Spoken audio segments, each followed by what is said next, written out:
Yeah. All right. Do my iron sheik out. Yes. Yeah. Here we go, everybody. Good to see everybody on this beautiful day. Got to get my thing tightened up here, and we're going. What's going on with this thing? There we go. All right. I think we're good. All righty. Back to business. Here we go, boys and girls. You ready? On this beautiful day. Here we go. Terry, you ready? I am ready. In 3, 2, and 1. Hey, folks, welcome back to your Frederick Real Estate Update. I am Darren Ahern with RE/MAX Results, bringing you over 21 years of experience in the Maryland and PA region. And he's back. Here he is, the man, the myth, the legend, the guy with all that money who does an amazing job over there at Presidential Bank Mortgage, Mr. Terry Kernan. Hey, buddy. How we doing? Good. How are you? All right. This was a week to remember. For the first time in a long time, it got to be 36 degrees up on the mountain. We started our first fire in the fireplace, and it feels like it's time to make eggnog and bake cookies and Christmas, and it's in the air. So here we go. We went from like 90 degrees 2 weeks ago to the fireplace cranking up. What do you think of that? Well, this past weekend, it was 80 degrees. Yeah. And then all of a sudden now we're in the 30s to 60s range, which is fine. I love the fall. It's really awesome down at the beach as well as in the mountains, wherever you go. It's all good. The fall. So, all right, we're going to jump right into it. We are not messing around with numbers today, Terry. We're going to kind of skip those. I can promise you, though, as a whole, we're up 10 houses from last week. That's been the trend.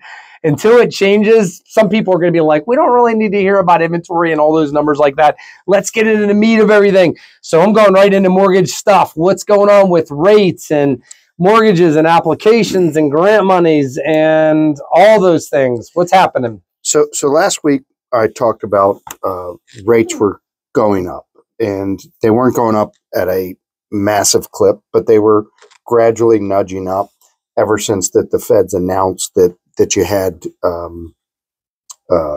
that they did the 0.5% rate cut. Some of the numbers that came out, I talked about the CPI, the PPI, those numbers were in line, but there's still kind of the feeling that that we may not see the rate cuts from the Fed. They're going to kind of wait and see because the job numbers are still strong. The CPI and PPI are trending downwards, but the job numbers, they want to make sure that we don't keep adding jobs and that the unemployment goes down.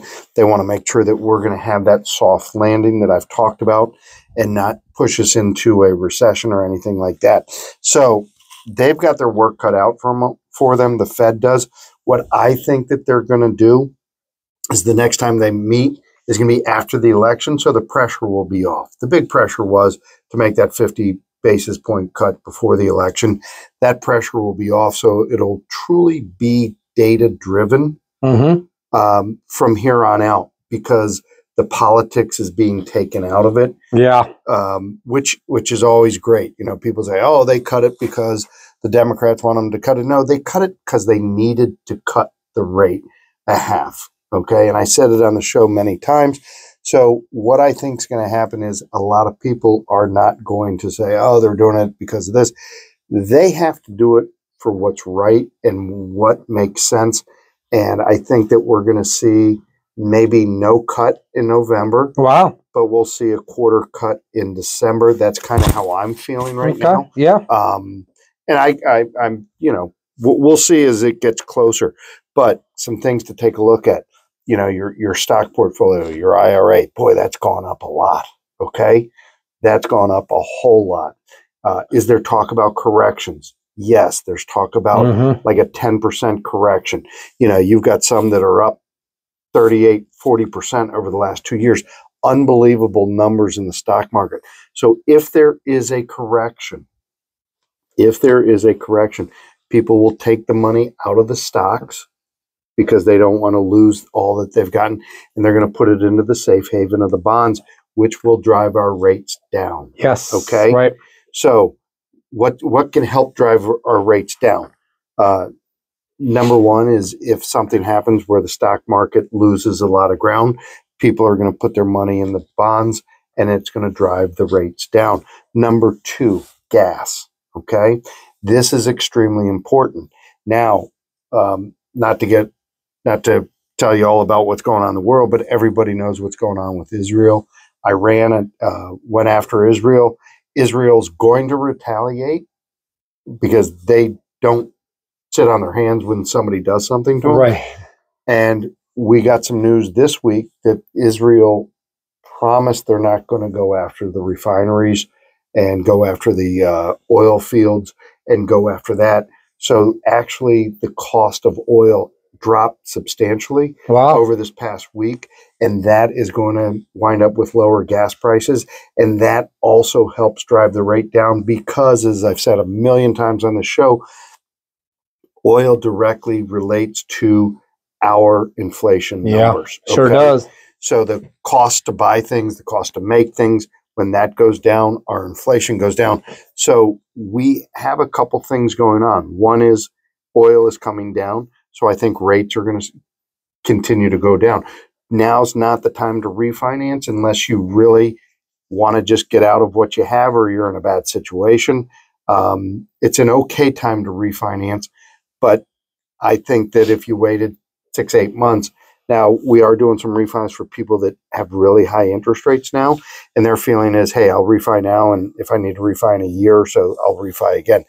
But if you have like a 6.75 rate, you don't want to just refi to 6.25. You want to kind of maintain, if that makes sense. Yeah. So I feel that the rates are going to be coming down.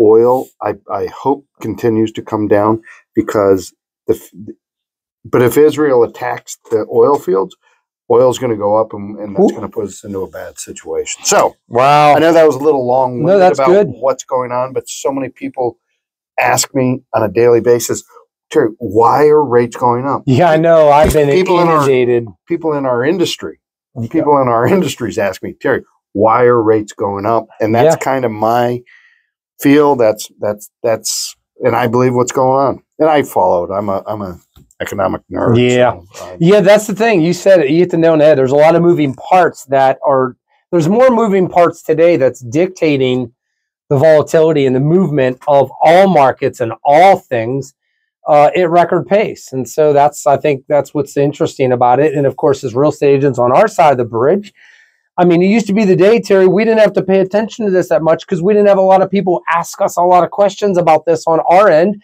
We had the luxury of just pointing them to you, which we still do, but we would just point them to you and say, hey, look, this is how it is. It's pretty cut and dry, Not today. Like you said, I've been inundated this last week with why in the world I thought rates went down like crazy. What the heck's going on? What do you mean it's above 6.5 almost, or 6.5 now? I thought it was below 6 for a conventional mortgage. I'm like, yeah, there's a lot of moving parts. It's going to be fine. It's back. We're really back at normal. But I think I agree with you that I think in time next year, we will see rates slide down little by little, especially since in half the parts of the country, we're seeing real estate values starting to slip and go down and correct. Whereas the other half of the country, we're not. We're like flat. Or if you're near DC or where we're at, we're still up 5, 6, 7, 8% for the year we may land at, which is unusual. By the way, where we live, Terry, I got out-of-state buyers, as you know. You're working with a couple of ours to come up from Florida. And, yeah, they're just like, wow, your values are still going up quite a bit. Wow, because they were expecting like, hey, can we get a good deal up here? Can we offer a lot less? And we have, and it's like, well, that's not really the norm at all. We're coloring outside the coloring box we haven't done in 5, 6 years. And they're like, really? And it's just because it's spotty. It depends on what it is, where it is, and all that. Yeah, I mean, what we're seeing in this area and in Maryland is we're seeing kind of gradual appreciation. People from Florida, you saw an incredible, fast appreciation. Yep. And that's why I think we're seeing a lot of the areas in Florida take a hit. Taking a hit now. Yep. Because people overpaid and, Yeah, they're just correcting a little bit. Yeah. I've been keeping an eye on it myself because I'm always curious to see. I'll be going down here in a couple weeks to the boat races in Key West. And of course, I'm always curious to see what's changing and what's adjusting and what can you get now and the trends and all that fun stuff like that. But when you look at it as a whole, all right, let's get into this one, Terry. You ready to hit some big stuff? Yes, sir.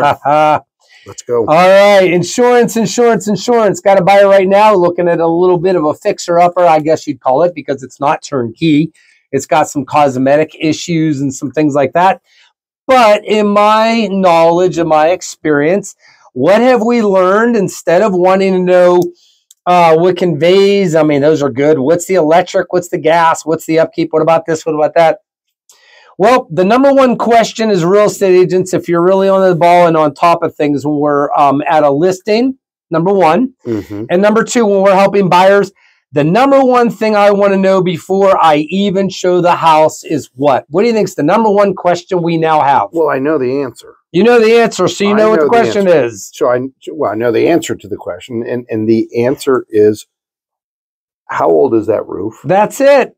And people are out there going, what? Why would you care about the age of the roof? Yeah, What's why is so that important? why is that the most important question now, more than almost anything?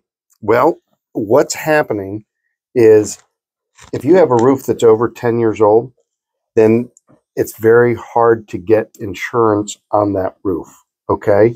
Which means it's very hard to get insurance on that house. So what we're seeing on the